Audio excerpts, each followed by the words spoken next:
Find your purpose, fall in love with it, and go do it.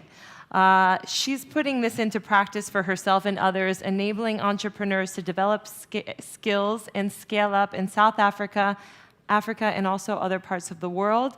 She's an ambassador and member of the UN Women Global Innovation Coalition for Change and is a lead driver for the GOOD program. So on that note, let's give her and the panelists a very warm welcome.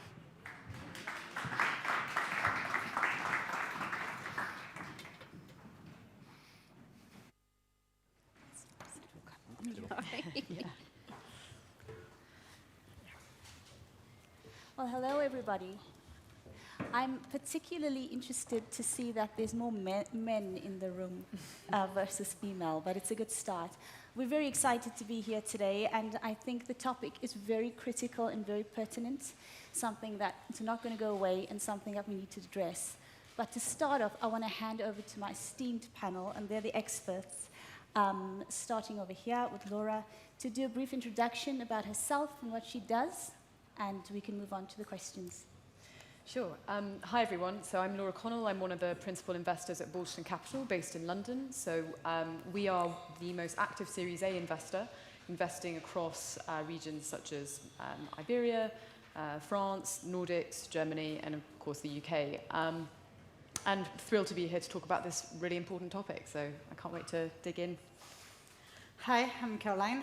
I'm the founder and CEO of 15 Tech. So 15 Tech is a new platform, inclusive platform, to share and match with women in tech. We are really building the most ambitious pipeline of women in tech. So basically now in Europe, but tomorrow globally, and connect them to the rest of the ecosystems. It's been corporates, VCs, accelerators. And I was a former managing director of Willa. This was the largest incubator dedicated to female founders in Europe, so I pretty well know about this topic. Good afternoon, buenos días a todos. I'm Anne Ravanona. I'm the founder and CEO of Global Invest Her, and I'm on a mission to help close the $300 billion funding gap for women entrepreneurs. Did you know it was that big? It's really that big. And so how we do that is we help early stage women entrepreneurs learn about funding and get ready for investment so they can come and go to Laura looking for the money. And I'm also an international women's advocate to be a change maker, to help change the hearts and minds of people so that we can close that funding gap. Thanks. Hi, everybody. My name is Cyril, and I'm right now the CEO of a school dedicated to sales people that is called Rocket School. And after creating and selling different companies about 10 years ago, I decided to switch to education to have a bigger impact on the world. And before creating Rocket School, I manage a French computer school, very big, that is called Epitech, with like 5,000 students. And I'm very pleased to share about it because in tech, there is not enough of women, and we work on it, and I have things to say about it. That's fantastic. Thank you very much. I think diversity and inclusion in terms of diversity, people with disabilities, gender equality, all of these things, diversity in terms of race as well, it is very pertinent to us. And we know that business is a force for good, and we need everybody in there to make it a force for good. Now, I find that even though we have the sustainability goals, we still have a huge gap to address in terms of a diverse environment at the workplace. So I'd like, let's start with you, Cyril. Tell us about the challenges you faced in your environment and exactly what the gaps are. Okay, so I'm going to speak about the big computer schools I manage. 10 years ago, I became Chief Operational Officer of these big French computer schools. And as you know, perhaps, when you start these kind of jobs, you need to have a whole vision of the company, and then you're trying every services. So it was on Saturday, it was an open day, and we were waiting for students to recruit them and to show them the school. We were 2 men, and then 2 women arrived, and we welcomed them. We start showing them the school. We climb the stairs. We arrive in the classroom, and in the classroom, we saw about 100 students. Most of them, 98%, were men. And then we start walking, and suddenly I noticed that the students saw us. And all of them were looking at us, not looking at us, looking at the two women. And just imagine 200 eyes looking at these two women. Then we continue to walk, and I noticed on computer screen's background some nude girl, or not nude, but in bikini. I was a bit upset about that. And then we go away, and I noticed some students just turn up and start walking. There's not a lot of girls in computer school, so it was quite strange. And I didn't feel comfortable for the women that were visiting the school. If you were there, will you apply to the school? Of course, no. One of our biggest problems is that once you have too much people, too much men, or too much women in your company, in your services, it's perhaps even too late to change. So perhaps after we're going to share about how we can work on it. And of course, have a woman to introduce them. So a female joining you when they first come in to introduce them to the rest of the class. I think that should help a great deal. One of the ideas to help is that it's to show girls, welcoming girls, to show them that it's possible. Absolutely, that's great. What about you? Well, first of all, I want to say congratulations for Cyril for being the token man today on our panel. Thank you. Doesn't happen very often, and we're great to have you and to have a feminist, meaning a feminist is somebody who believes in equal opportunity between men and women. And so who's a feminist in this audience then? Oh, come on, show up those hands. Oh, no more. Yes, that's great. So I think one of the challenges when it comes to funding and access to funding that I'm working on is the whole fact that today only 2.2% of venture capital goes to female-only led firms. 2.2%. There's about 16% that goes to mixed teams, and all the rest of the pie goes to, you guessed, all male teams. And so this is a big, big challenge, part of which is due to the fact of unconscious bias. Some of it is conscious, most of it's unconscious. It's, we've been living in a man-made world, made for men, built for men, and therefore, when we're investing in companies, we're going to invest in the ones that hit the headlines. Like, who can name the top 3 women entrepreneurs in the world? Tell us. She's not actually an entrepreneur, but okay. She's woman in tech, but yeah, she didn't start Facebook, but go ahead, keep going, yes. She's a good woman in tech. There's no wrong answer, I'm just... It's not top of mind. No. Yeah, it's not top of mind, because if I asked the same who the best entrepreneurs in the world, we'd say Richard Branson, we'd say Steve Jobs, we'd say Jeff Bezos, etc. We have them, Elon Musk, they're rolling off our tongue. So actually, the key thing is that when it comes to access to money, like more than half of the population are women. So we're leaving half of the opportunity and the creativity behind because we're not funding the ideas that are coming to the table from those women. And for me, I call that a huge opportunity loss.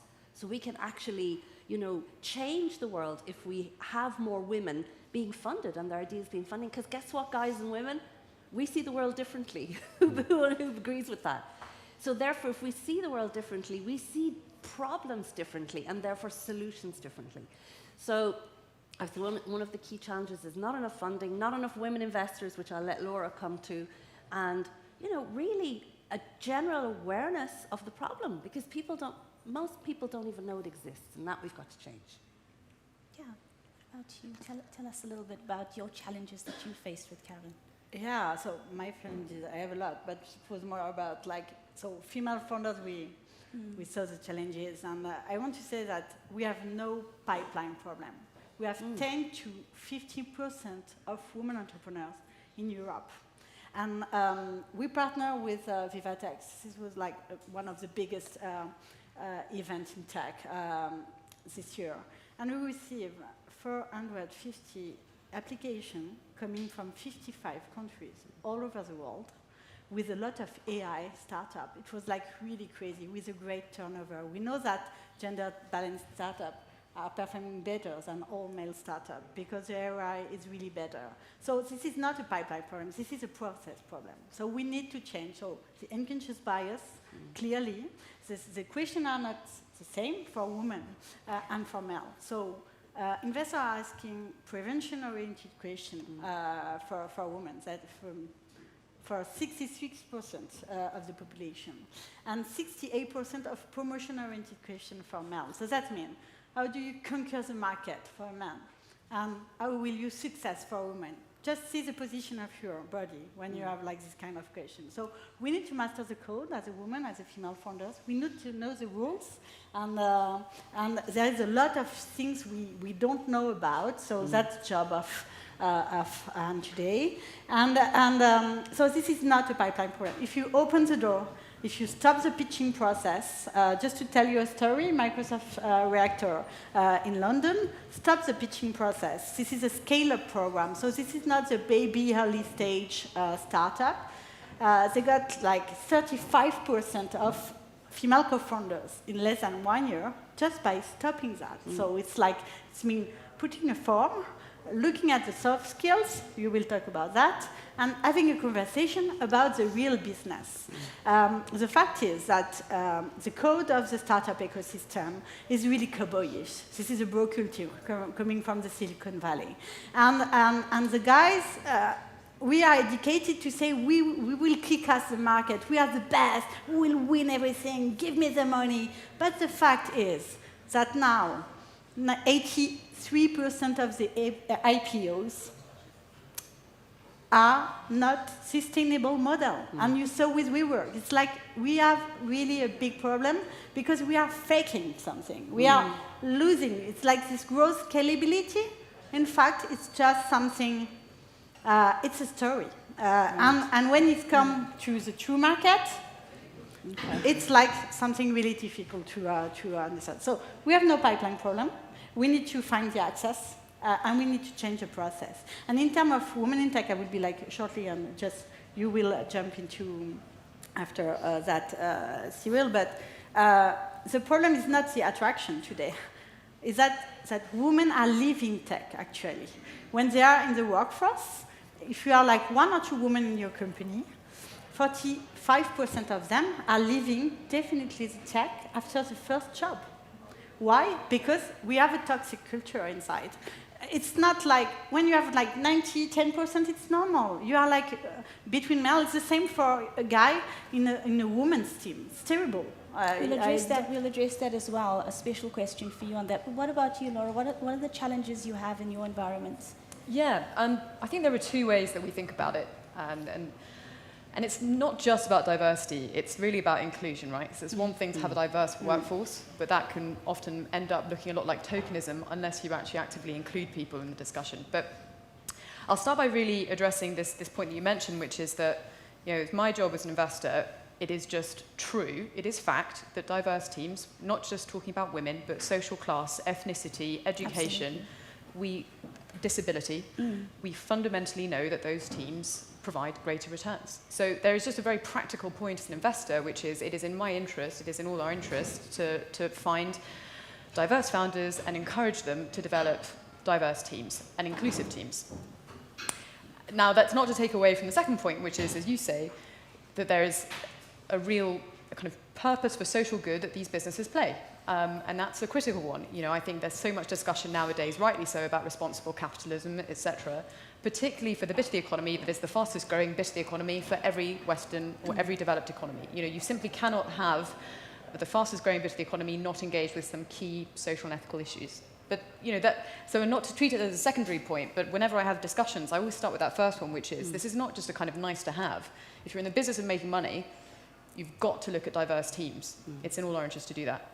So I want to talk about solutions because we've heard all of the problems, and I think we mustn't seclude this conversation to just women. When we look at inclusion at the workplace, we are looking at people with disabilities. We're looking at race. I'm from Africa, so you can imagine, we have a 57 million population, and we need to bring more black empowerment in, and we're looking at females that are joining, women that are joining. Yes, I'm not feminist, but we all agree on the same thing in terms of diversity. So I want to lay that question out to the panel for the 6 minutes we have left, starting with you, Laura, in terms of what are some of the things that we can look at in terms of solutions in order to create an inclusive working environment, looking at it all over in terms of diversity, gender equality, and as well as people with disabilities? Yeah. So I think there are three important parts. That's the way we've broken it down, or certainly the way I think about it. The first is, in order to solve a problem, you've really got to identify the size of the problem. And the critical bit of that is gathering data, accurate data, around what the numbers actually are. For instance, it's fine and well to say that, as I just did, that diverse teams generate greater returns. I could have made that up for all we know. So there's been a huge effort in the last 12 to 24 months around putting increasing numerical data around that. Not least the work that Diversity VC does in the UK, putting a huge report together on the venture ecosystem so that we can clearly quantify and therefore start to create a fact-based narrative around the size of the problem and why it's a problem at all. The second bit of that, I think, is then becoming focused on a central strategy. So for instance, if I take many VCs, everyone's trying to do separate things around diversity. This is something that most people recognize, not all, but most recognize we've got to do something about. And what you find, because it's a very autonomous industry, everyone in venture firms going off and doing their own sourcing, etc., that often there's a bit of a decentralized and less effective approach to treating diversity. So what we want to do and what we do as a firm is centralize the discussion, agree on targets, and then hold ourselves accountable to those targets. Good points. And what about you, Cyril? What would you do in your environment? Because you're working especially in the STEM section as well. Yes, when I created Rocket School, which is a school dedicated to salespeople, to leads acquisition, for the first class, we have a big specificity that we are recruiting people on their soft skills. We don't care about gender, about color, about diploma. We are recruiting people with soft skills. And for the first class, without taking anything in account, we get only 30% of women and 70% of men. So after that, I was a bit upset and I remember about the big French computer school. When you have too many men or women, it's too late. So we work about it with our team, and we look at the data, and we understand that at the very beginning of the process of the recruitment, we had 50% of men and 50% of women. So the question we ask, why? From 50%, we get down to 30%. And we speak a lot with the students, and we understand, it's our point of view, that most of the men were overestimating themselves when the women, at the same time, were underestimating themselves. So in our second class, we take it into account, and we speak a bit much more with the women to understand if it was the case or not. And we get like 45% of women and 55% of men. So we need to take in account the thing that some of women are underestimating themselves when men are overestimating themselves. So perhaps it's one of the feedback we can give. And in your environment, you work so closely in terms of providing access or giving the knowledge of access, especially for women, to funding, resources, networks, and markets. It's a bit tricky for us. We're a little bit, gentle when it comes to being more robust. Give us some points in terms of how we can get out there and make ourselves available to getting these resources. I think the first thing is to remember we're talking about diversity and inclusion. Diversity is being invited to the party, and inclusion is like being invited to dance. So women and minorities need to be invited to dance. Okay, so that's the first thing. In order to make that happen, to help women access more finance, I would say three things. Number one, you need to learn. So learn about the funding game, learn who the players are, learn how to play the game, learn the vocabulary, and we can certainly help you with that. You also need to learn. You need to connect. So connect with other female founders and male founders who've done it. Connect with the networks. Connect with thought leaders. Come to the conferences here, and also connect with big corporates, accelerators, connect to supply chains that actually want to actively supply from female founders. And the last thing I would say is grow. You need to grow your confidence, you need to grow your network, and you also need to grow your diverse team when you are recruiting. So that you have to grow the pool of candidates when you're looking to fill a position. Make sure that you've got 50% female candidates in the pool. That's the first thing. And then once you've got them in-house, you need to grow them, you need to develop them and make sure that you develop the skills. So learn, connect and grow. Carolyn, do you want to sum up for us in terms of from your environment how we could bring this all together in terms of pointers, the top 3 Yeah. pointers? First, from the point of view of women in tech, there's a lot of sporadic movement everywhere, but not a global place, so we need to build the qualified pipeline. We made a survey to ask the tech ecosystem how they are searching the people and the women in tech. So recommendation, events, and social network. The 3 places they are not in. So people are looking to diversify the pipeline. Corporates need to diversify because now there's new CSR policies. They need to, their corporate venture, open innovation department have criteria and they need to answer. And the new LPs now, who are funding the VCs, they're asking to track the data. So we need to build first a qualified pipeline of female founders and of talents today. And if you do that, you can help the tech ecosystem really to connect with them. It's not a question of women only who have to connect, who have to do the work or something like that. It's a question of helping the ecosystem to find them and really to know the numbers, to know where they are, and we need to do that. I think it's the first things we need to achieve, and because for male, you have Crunchbase, you have Intellist. We are not, because we are not raising funds. So we are not counting. So it's like the first things we need to do. And in terms of inclusion policy, I believe that we need to have paternity leave for men. We need to have equality for men too. Absolutely. That's one of my big fights. I'm board member of UN Women, and I really truly believe that we need to have the same right for male and female, and we can share the responsibilities. It's one of my fight today. Oh, that's been fantastic. I want to thank my awesome panel over here, and you've been such a great audience. Thank you also for Alvaro for introducing us. It's been fantastic. Thank you. Thank you. Thank you.